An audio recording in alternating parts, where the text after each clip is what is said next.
मैं समस्त आदिवासी समाज को भारतीय मान्यता के आधार पर फिर से खड़ा करना चाहता हूँ। उस काम में लगा हूँ। उम्मीद है इस गोंडवाना के इतिहास का पहला भाग तो आपने देख ही लिया होगा।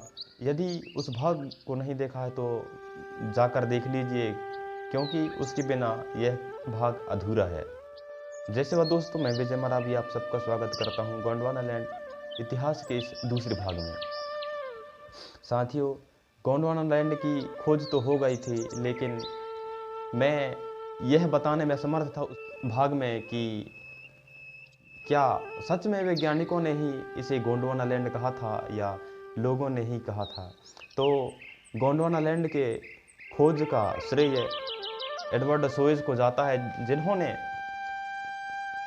सर्वप्रथम भारत अर्थात भारत महाद्वीप के जो जीवाश्म थे उन्हें उनकी खोज की और उनका अध्ययन किया, और संपूर्ण विश्व के जीवाश्मों की खोज की और उनका अध्ययन किया। तब उन्होंने यह निर्णय लिया कि वास्तव में वहाँ के जीवाश्म और यहाँ के जीवाश्म एक जैसे हैं। हो न हो कभी न कभी ये धरती के टुकड़े जो हैं ये पहले आपस में जुड़े रहे होंगे। फिर एडवर्ड सोइज ने भारत के जनजातियों से मुलाकात किया और उनसे बातचीत किया। तब उससे पता चला कि यहाँ के जनजाति जो हैं गोंडी में बात करते हैं और कहते हैं कि हमारा गोंडवाना, हमारा गोंडवाना। तब एडवर्ड सोइज ने ही इसका नाम गोंडवाना लैंड रखा था। तब से आज तक इसे गोंडवाना लैंड कहा जाता है। गोंडवाना किसी धर्म और मजहब का नाम नहीं है मेरे दोस्त। इस गोंडवाना लैंड अर्थात इस भूभाग में रहने वाला हर व्यक्ति या हर जीव गोंड है। इसलिए हम कहते हैं हम गोंड हैं, हम आदिवासी हैं इस देश के। तो साथियों, यह खोज कोई एक दो दिन की खोज नहीं है, ये एक दो साल की नहीं है, बल्कि 500-600 साल लग गए हैं।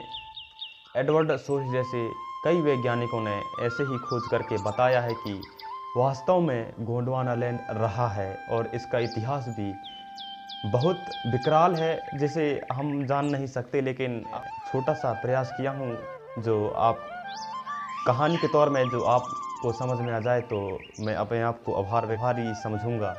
साथियों, इसका इतिहास भी मोहनजोदाड़ो हड़प्पा संस्कृति से मिलता जुलता है।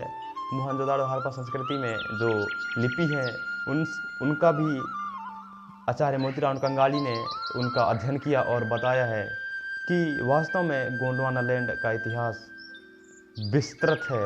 इसे कोई जाने, कोई एक वैज्ञानिक सर्च नहीं कर सकता। इसके लिए दशकों लग जाएंगे। तब उन्होंने ही मोहनजोदाड़ो और हड़प्पा संस्कृति के जो लिपि हैं उनका भावार्थ निकाल कर और इस कोय समाज को बताया है। वही मैं आप सब तक बताने का प्रयास किया हूँ। तो साथियों, इस गोंडवाना लैंड के इतिहास के इस सीरीज के पहले भाग को आपने जो प्यार दिया उसके लिए बहुत बहुत धन्यवाद आपका। और आप इस वीडियो को भी अंत तक देखा उसके लिए आप सबका आभार व्यक्त करता हूँ। तो साथियों, आज के लिए बस इतना ही। मिलते हैं अगली वीडियो में अगले टॉपिक के साथ। तब तक के लिए नमस्कार। जय हिंद, जय भारत, सेवा जवान।